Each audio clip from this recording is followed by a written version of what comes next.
Of the deepest Atlantic, where it was spawned. An armored giant, wreaking his prehistoric fury on modern man and his puny machine. The Beast, from 20,000 Fathoms, didn't follow the monster movie playbook. It rewrote it. A frozen dinosaur wakes up angry. A lighthouse gets demolished in one take, and the man who created movie magic got paid in pocket change.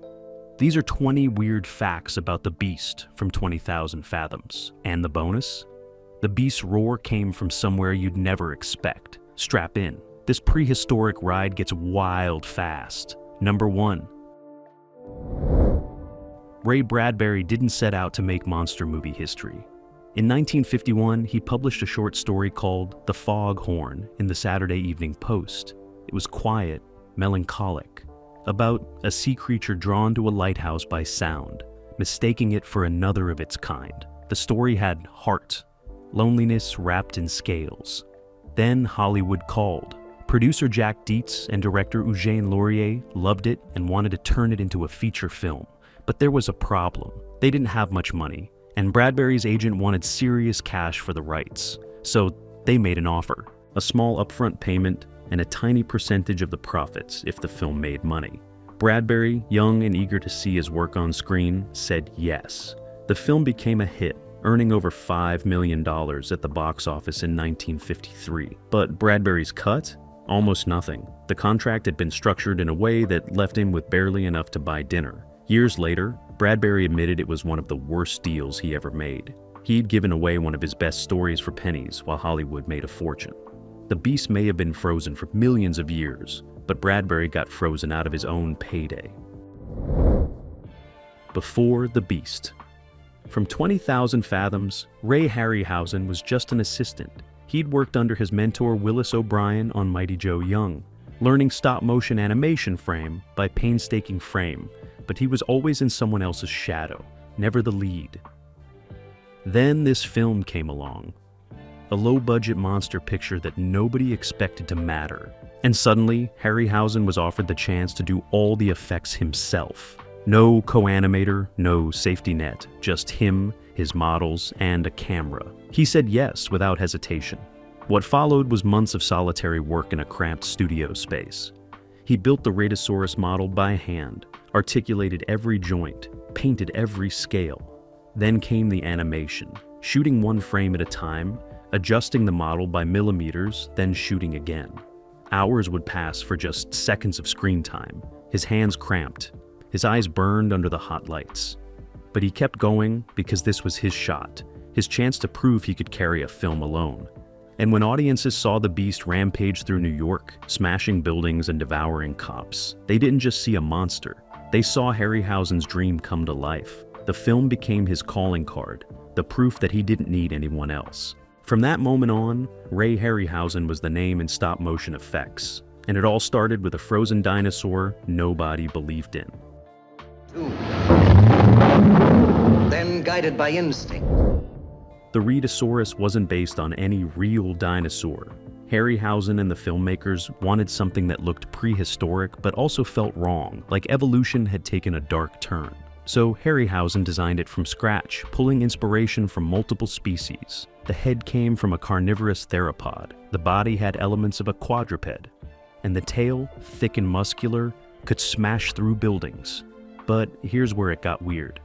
Harryhausen gave the Beast a strange, almost reptilian grace. It didn't just stomp around like Godzilla would later. It moved with purpose, curiosity even. In one scene, it tilts its head, observing humans before attacking. That wasn't in the script. That was Harryhausen adding personality, making the creature feel less like a monster and more like a confused animal out of time. Building the model took weeks. Harryhausen used metal armatures, foam rubber, and latex to create a flexible puppet that could hold poses under hot studio lights. But the rubber kept tearing. The joints would stiffen between takes. He'd spend hours repairing damage, only to have it break again during filming. At one point, the Beast's jaw snapped clean off mid-animation. Harryhausen had to stop, rebuild it, and start the entire sequence over from scratch. Every frame of that monster on screen represents small disasters survived, repairs made at midnight, and a determination that refused to quit. Warner Brothers didn't believe in the film. They gave it a tiny budget, minimal promotion, and a release date that screamed, "Dump it and move on." The studio executives saw it as a B-movie at best, a cheap creature feature that might play well at drive-ins but would never be taken seriously. So they cut corners everywhere. Sets were recycled from other productions. Actors were hired for day rates. And the effects budget, the thing that would make or break a monster movie, was slashed to almost nothing. Harryhausen had to work miracles with scraps.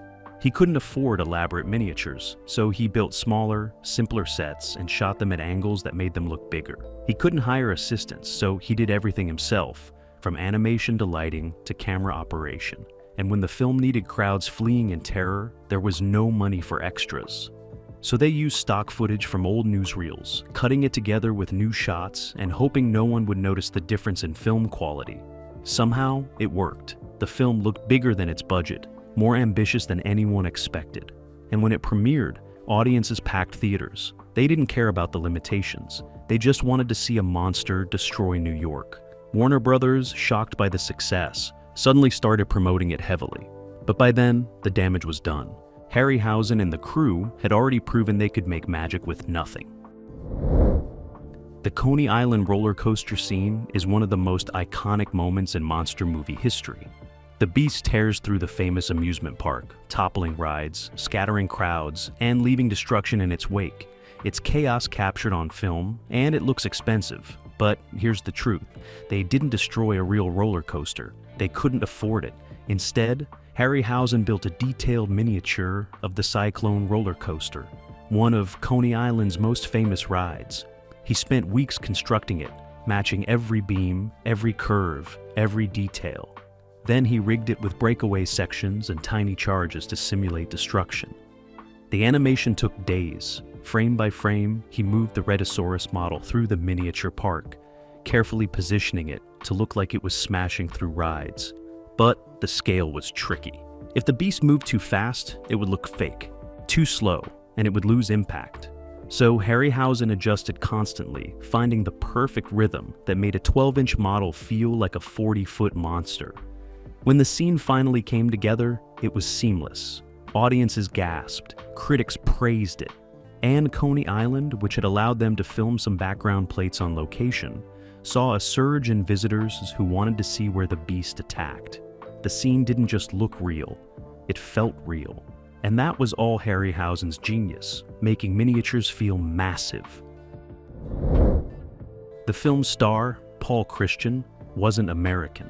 His real name was Paul Hubschmid, and he was a Swiss actor who'd found success in European cinema. Warner Brothers cast him because he looked the part of a rugged scientist and came cheap. But there was a problem. His accent was thick, his English shaky, and his line readings didn't quite land. The studio panicked. They'd already filmed most of his scenes. Reshooting wasn't an option.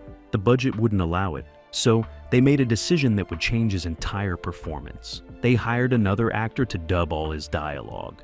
Every word Paul Christian speaks in The Beast from 20,000 Fathoms isn't his voice, it's someone else, recorded in a sound booth weeks after filming wrapped. The dubbing actor watched Christian's performance, matched his lip movements, and delivered the lines with an American accent and more emotion. The result was strange. Christian's physical performance, his gestures and expressions, didn't always match the voice coming out of his mouth.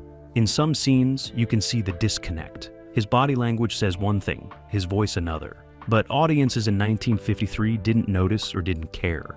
They were too focused on the monster. Christian never spoke about the dubbing publicly, but years later, colleagues said he was embarrassed by it. He'd given a full performance, only to have his voice erased. In Hollywood's eyes, even the hero could be replaced. The Beast from 20,000 Fathoms didn't just influence monster movies. It created a blueprint that would be copied for decades. And nowhere was that influence more direct than in Japan.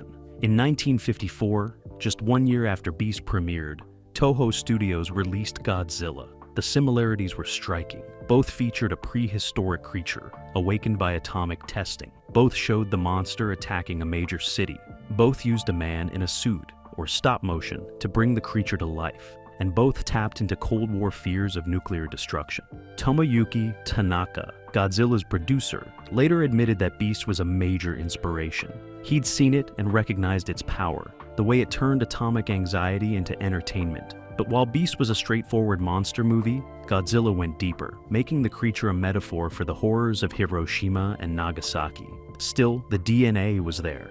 The structure, the tone, the spectacle. Beast had shown what was possible, and Godzilla ran with it, creating a franchise that would span 70 years. Harryhausen was never bitter about it. He saw it as a compliment. His film had inspired an entire genre in another country, but he also knew that Godzilla had become the face of monster cinema while Beast faded into cult status. One film opened the door, the other walked through it and never looked back. Before Lee Van Cleef became the face of spaghetti westerns, before he was the Man in Black or Angel Eyes, he was just another actor looking for work. And in 1953, he found it in The Beast from 20,000 Fathoms. His role was small, barely a blip. He played a sharpshooter, a marksman called in to help take down the Beast. He had maybe 3 scenes, a handful of lines, and 0 character development. But he showed up, hit his marks, and delivered his lines with the same intensity he'd bring to every role. No one on set thought much of him. He was just another day player, but Van Cleef treated it like it mattered. Between takes, he studied the script, asked questions about his character's motivations, practiced his aim with the prop rifle. The crew thought he was overthinking it. It's just a monster movie, they said. But Van Cleef didn't care. He knew every role was a chance to be seen, to be remembered, and he was right. Years later, when Sergio Leone was casting for A Fistful of Dollars, he remembered a young actor from a creature feature, someone who took even the smallest role seriously. That was Van Cleef. The Beast didn't make him famous, but it put him in the room, and sometimes that's all you need. The lighthouse scene should have been simple. The Beast emerges from the ocean, attacks the lighthouse, and destroys it. Classic monster movie stuff. But nothing about filming it was simple. Harryhausen built a detailed miniature lighthouse, complete with working lights and breakaway sections. He positioned his Rhedosaurus model in the water, ready to rise. But when he started animating, everything went wrong. The water in the tank, meant to look like the ocean, kept sloshing unpredictably. Every time Harryhausen moved the model, waves would form, distorting the shot. He'd wait for the water to settle, adjust the Beast, take a frame, and then the water would move again. Hours passed. The shot wasn't working. The crew suggested draining the tank and shooting without water, but Harryhausen refused. The scene needed the ocean. It needed that sense of the Beast rising from the depths. So he tried a different approach. He moved the model slower, almost imperceptibly, letting the water settle between each frame. It worked, barely, but the process was agonizing. What should have taken a day took a week, and when the scene finally appeared on screen, it lasted less than 30 seconds. But those 30 seconds were perfect. The Beast rising, water cascading off its scales, the lighthouse crumbling. No one watching knew how close it came to never happening. The Beast from 20,000 Fathoms arrived at the perfect moment. 1953 was deep in the Cold War. Nuclear testing was regular news. The atomic bomb had gone from a weapon that ended World War II to an existential threat that could end civilization. People were scared, building fallout shelters, practicing duck and cover drills. And Hollywood, always quick to capitalize on fear, started churning out atomic monster movies. But Beast was one of the first. It beat Godzilla by a year. It beat them by a year. It set the template. The opening scene shows the Beast frozen in Arctic ice, awakened by an atomic bomb test. That wasn't subtle. It was a direct commentary on humanity's hubris, our willingness to toy with forces we didn't understand. And audiences connected with it. They saw their fears reflected on screen. The monster wasn't just a creature. It was a consequence. Every time it destroyed a building or killed someone, the film was asking, "What have we done?" The military in the film tries everything. Rifles, bazookas, artillery, and nothing works. Finally, they use a radioactive isotope to kill the Beast. Fighting atomic fire with atomic fire. The message was clear. We created this problem, and now we're stuck with the solution being more of the same. Critics at the time barely mentioned the atomic subtext. They focused on the effects, the spectacle. But audiences felt it. They left theaters unsettled, entertained, but also reminded that the real monsters might not come from the past. They might come from our own hands. The beast needed a roar, something that would make audiences feel primal terror. But in 1953, there were no sound libraries filled with monster noises. Everything had to be created from scratch.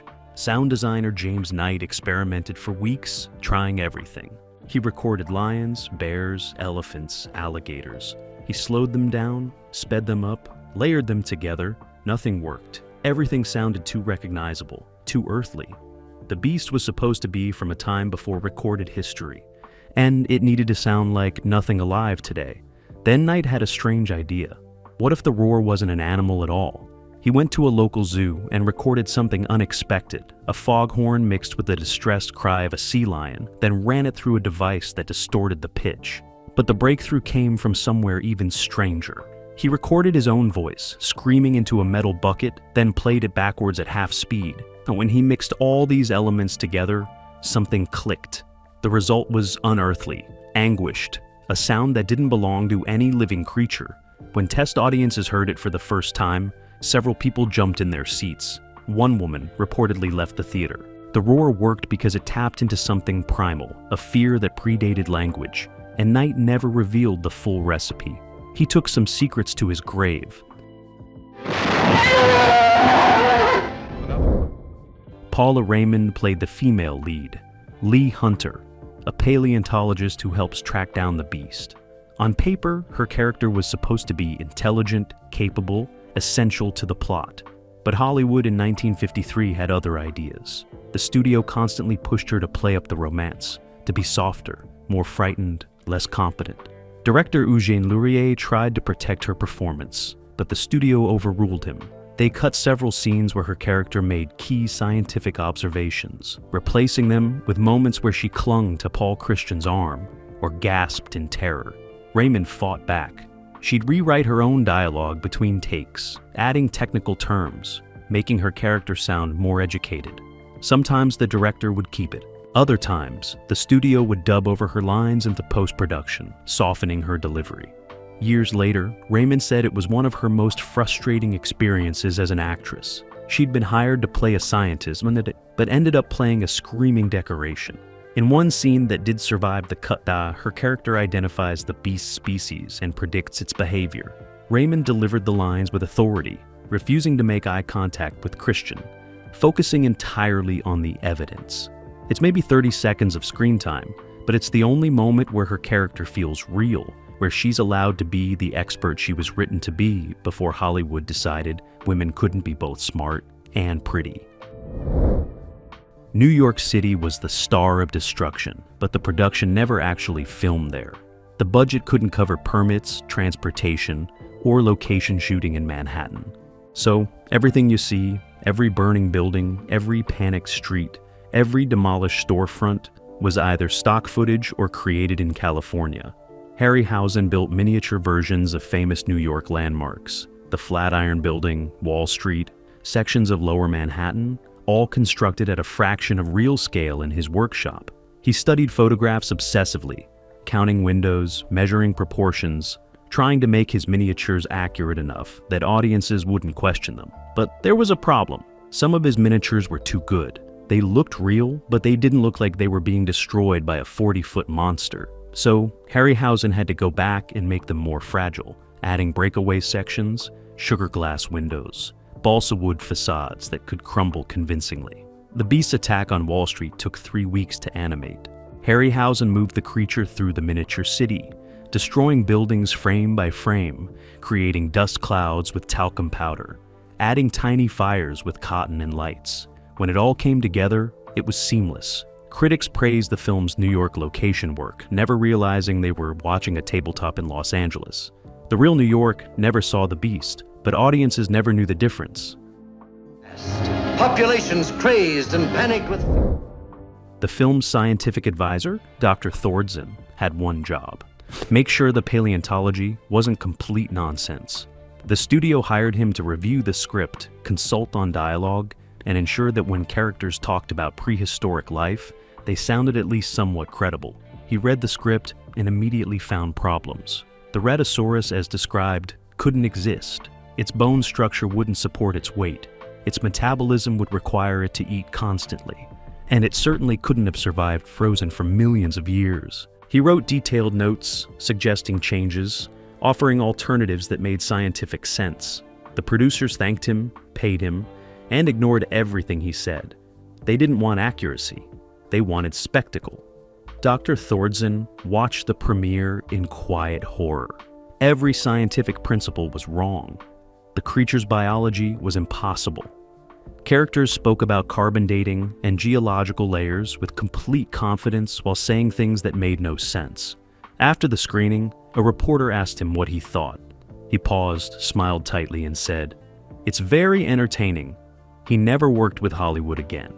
Years later, a colleague asked him about the experience. He said, "They didn't want a scientist. They wanted permission to ignore science. I gave them neither, but they made the film anyway. The beast may have been fictional, but Dr. Thorsen's frustration was very real." Cecil Kellaway played Professor Tom Nesbitt's mentor, Dr. Elson, a paleontologist who becomes the beast's first victim after it attacks New York. His death scene was supposed to be quick, almost off-screen. But Kellaway had other ideas. He'd spent 50 years acting, mastering his craft, and he wasn't about to waste his only big moment in a monster movie. So during filming, he asked Laurier if he could add something, a moment where his character realizes what's about to happen, a beat of recognition before the end. Laurier agreed, and they shot it. Kellaway stood in the rubble of a miniature building, looked up at where the beast would later be animated, and let his face show everything. Fear, yes, but also wonder. He was a scientist face to face with a creature thought extinct for millions of years. His last moment was discovery and terror blended together. When Harryhausen saw the footage, he knew he had to match it. He animated the beast's attack with unusual care, making the creature pause, look down at this tiny human before striking. That brief exchange, man and monster acknowledging each other, elevated the scene from simple horror to something tragic. Kellaway died in the film, but he made sure his character died with dignity, a scientist to the very end. The film's ending almost didn't happen. The original script had the military dropping bombs on the beast until it died, a straightforward destruction that mirrored countless war films. But that felt wrong to Laurier. The beast wasn't evil. It was confused, displaced, defending itself. Killing it with overwhelming force felt too simple, too much like victory without consequence. So he and the writers crafted something different. They invented a radioactive isotope that could be fired into the beast's wound, essentially giving it radiation poisoning. The creature would die slowly, burning from the inside. It was darker, more disturbing, and it carried a message. The same atomic power that woke the beast would now kill it. Humanity coming full circle. But filming the ending nearly broke Harryhausen. The beast had to show pain, confusion, weakness. It couldn't just fall down. It had to suffer visibly. He animated the creature stumbling through Coney Island, its movements becoming erratic, desperate. In some frames, it seems to be trying to reach the ocean, seeking water, seeking relief that wouldn't come. The final shot shows it collapsing inside a burning building, flames consuming it. Harryhausen spent days on that sequence, animating agony. When it was finished, even the crew felt uncomfortable. They'd stopped rooting against the beast. They pitied it. That ambiguity, that complicated emotion, that's what made the ending legendary. The Beast from 20,000 Fathoms was supposed to premiere in summer, the traditional blockbuster season. But Warner Brothers got nervous. They'd spent almost nothing on the film and expected it to disappear quietly. So, they moved it to June 1953, dumping it into theaters with minimal fanfare, zero press junkets, and advertising that barely mentioned Ray Harryhausen's effects. They figured it would play for a week, maybe two, then vanish. But something unexpected happened. Word of mouth exploded. Teenagers who saw it told their friends. Those friends told their friends. Lines formed around city blocks. Theater owners called Warner Brothers begging for extended runs. The film that was supposed to fail quietly became the surprise hit of the year. Warner Brothers, scrambling to capitalize, suddenly started promoting it heavily. They created new posters emphasizing the beast. They sent Harryhausen and the director on a small publicity tour. They even considered a quick sequel, though it never materialized. But the damage to the film's legacy was already done. Because it had been positioned as a cheats B-movie, critics largely dismissed it. Trade papers barely reviewed it. And when awards season came, no one even considered it. The film made millions but earned zero prestige. Harryhausen didn't care about awards. He cared that audiences believed in his monster. And in that, he succeeded beyond anyone's expectations. Stop-motion animation is painstaking work. Each second of screen time requires 24 individual frames. Each frame requires moving the model slightly, as photographing it, then moving it again. For complex movements, Harryhausen would spend an entire day creating just 3 or 4 seconds of footage. But here's what most people don't realize. He couldn't watch what he'd done.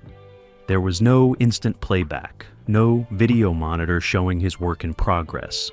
He would animate blind, trusting his instincts, his measurements, his experience. Only after the film was developed days later would he see if it worked, and if it didn't, if the movement looked wrong or the model had shifted, he'd have to start over, completely over. During the billet, from 20,000 Fathoms, Harryhausen animated a complex sequence where the creature destroys a police car. He spent 3 days on it, moving the beast's tail, the car, creating debris. When the film came back from processing, the footage was unusable. A shadow had fallen across the set midway through, creating a visible continuity error. 3 days of work, gone. He had to rebuild the miniature car, reset everything, and animate it again from scratch. He never complained publicly, never showed frustration on set, but privately, he told friends it nearly broke him. The isolation of stop-motion work, the lack of immediate feedback, the constant fear that your work was for nothing until the film came back proved. That psychological pressure was something audiences never saw, but every animator felt. After The Beast from 20,000 Fathoms became a hit, studios started calling Ray Harryhausen with offers. More monster movies, bigger budgets, franchise opportunities. They wanted him to repeat what he'd done, to create another Beast, another City Destroyed, another box office success. But Harryhausen said no. Not to all of them, but to most. He didn't want to become the monster guy, endlessly remaking the same film with different creatures. He wanted to explore, to push stop motion into new territories. Mythology, fantasy, adventure. So instead of cashing in, he turned down big paychecks and pursued passion projects. Films like The Seventh Voyage of Sinbad, Jason and the Argonauts, Clash of the Titans. Movies that paid less but gave him creative freedom. Studio executives thought he was insane. They told him he was throwing away a career. But Harryhausen understood something they didn't. Repeating success wasn't success. It was stagnation. He'd rather risk failure doing something new than guarantee mediocrity doing something safe. Looking back, that choice defined his career. He never became wealthy. He never won an Oscar during his working years. But he became a legend. And when people remember Ray Harryhausen, they don't just remember the Beast. They remember the Skeleton Warriors, the Cyclops, Medusa, the Bronze Talos. They remember an artist who refused to be trapped by his own success. The Beast. From 20,000 Fathoms wrapped production in early 1953. By June, it was in theaters. Today, that timeline seems impossible. Visual effects films take years of post-production. But Harryhausen had no choice. The studio wanted it out fast, before the buzz died, before audiences moved on. So he worked around the clock, 20-hour days, sleeping in his workshop, eating meals while animating. His wife barely saw him for months. Friends worried he was pushing too hard, burning out. But Harryhausen was possessed by a singular vision. He knew this film was his moment, his chance to prove what stop motion could do. If he delivered, doors would open. If he failed, he'd be forgotten. So failure wasn't an option. He finished the effects work with days to spare. The film went to theaters on schedule. And when it premiered, Harryhausen stood in the back of a Los Angeles theater, watching the audience reaction. When the Beast first appeared, people gasped. When it attacked the lighthouse, they leaned forward. When it rampaged through New York, they screamed. And when it finally died, some of them actually seemed sad. In that moment, standing in the dark, Harryhausen knew. He'd done it. He'd made people believe in something impossible, and that belief That willingness to accept his creation as real, even for 90 minutes, that was the victory he'd been chasing all along. Years after the film's release, Ray Harryhausen kept the original Rhedosaurus model in his personal collection. It sat on a shelf in his home workshop, battered and worn from months of handling during production. The latex had cracked, the paint had faded. That armature inside was frozen from decades of not being moved. But Harryhausen refused to restore it.